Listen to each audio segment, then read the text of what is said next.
సంగారెడ్డి జిల్లా Sultanpur JNTU engineering కళాశాల విద్యార్థులు చదువులు మానుకొని నాణ్యమైన ఆహారం కోసం పోరాటాలు చేయాల్సిన పరిస్థితి దాపురించింది.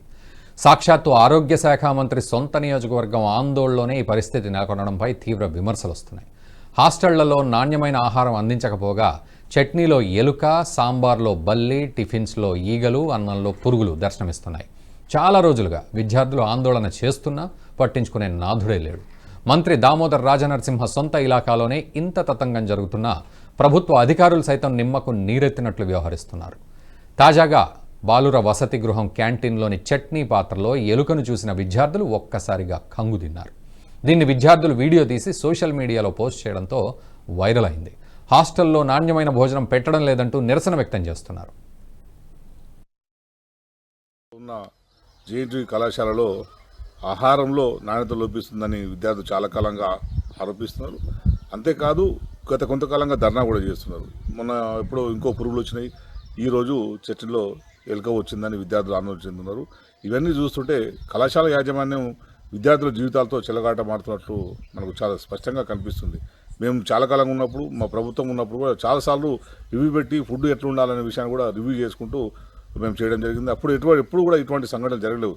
కానీ కాంగ్రెస్ ప్రభుత్వం వచ్చిన తర్వాత దామోదర్ రాజనరసింహ గారు ఇది తనే ఇక్కడ ఆరోగ్య శాఖ మంత్రి రాష్ట్రానికి, అట్లాగే దానికి సంబంధించిన శాఖ కూడా ఆయన దగ్గర ఉన్నది. చాలా కాలంగా ఇక్కడ నాణ్యత లోపించిన ఆహారం ఇస్తున్నాడు అని చెప్పి తెలిసిన తర్వాత కూడా మంత్రి గారు ఎందుకు స్పందిస్తలేరో అర్థమవుతలేదు. ఇప్పటికైనా మంత్రి గారు స్పందించాలి. ఏదైతే మీరే చెప్తున్నారు కదా, ఇది ప్రతిష్టాత్మకమైన జేఎన్టీయూని నేను తీసుకొచ్చానని చెప్పి మొన్ననే 2 నెలల కింద మీ అందరినీ తీసుకుపోయి షో చేసిన జేఎన్టీయూలో మరేంది ఇప్పుడు మన పరువు పోయే పరిస్థితి వచ్చింది. దామోదర్ రాజనరసింహ గారు దయచేసి తక్షణం జోక్యం చేసుకోండి. అక్కడ విద్యార్థుల జీవితాలతోని సిబ్బంది ఆటలాడుతున్నారా, ప్రిన్సిపల్ ఆడుతున్నారా, వార్డెన్ ఆడుతున్నారా, లేదంటే మీ ప్రభుత్వం ఆడుకుంటుందా, దాన్ని ఏం జరుగుతుందో ఒకసారి తెలుసుకోండి. ఏం తెలుసుకోకుండా అక్కడ ఏం జరుగుతుందనే విషయాన్ని పరిశీలించకుండా పైనే నేను తీసుకొచ్చాను, అంత బాగుంది, అంత బ్రహ్మాండంగా జరుగుతుందని మీరు చెప్పుకుంటారనేది కరెక్ట్ కాదు.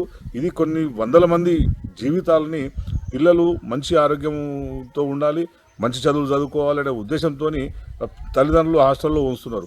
ఈ సంఘటన వల్ల చాలామంది కూడా హాస్టల్లో ఉంచలేని పరిస్థితి దాపురించే పరిస్థితి వస్తుంది.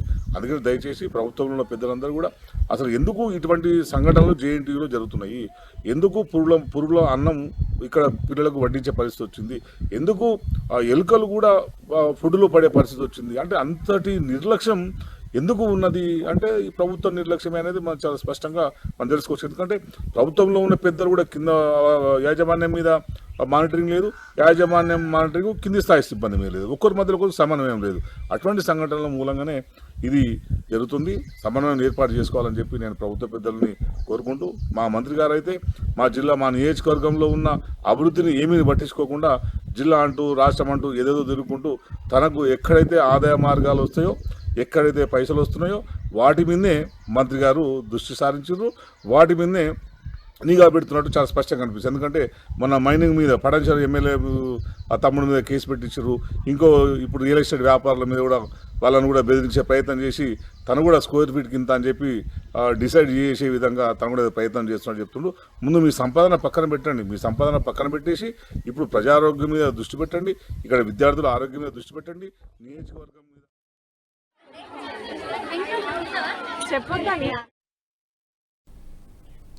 సుల్తాన్పూర్ జేఎన్టీయూలో ఆహారం కల్తీపై మాజీ ఎమ్మెల్యే చంటి క్రాంతికిరణ్ స్పందించారు. నాణ్యమైన ఆహారం కోసం విద్యార్థులు రోడ్డెక్కడం, అది ఆరోగ్య శాఖ మంత్రి ఇలాకాలోనే జరగడం బాధాకరమన్నారు.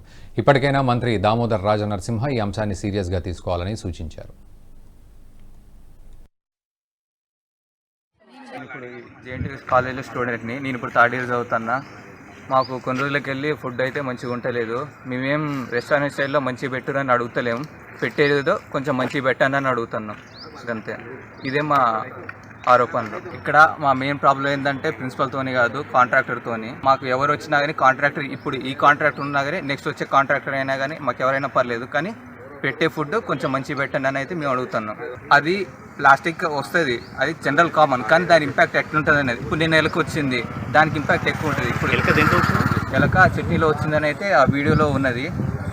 లైక్ ప్లస్ ఇది వానాకాలం, డిసీజ్ ఎక్కువ స్ప్రెడ్ అయ్యే అవకాశం ఉన్నాయి ఇట్లాంటి దానివల్ల.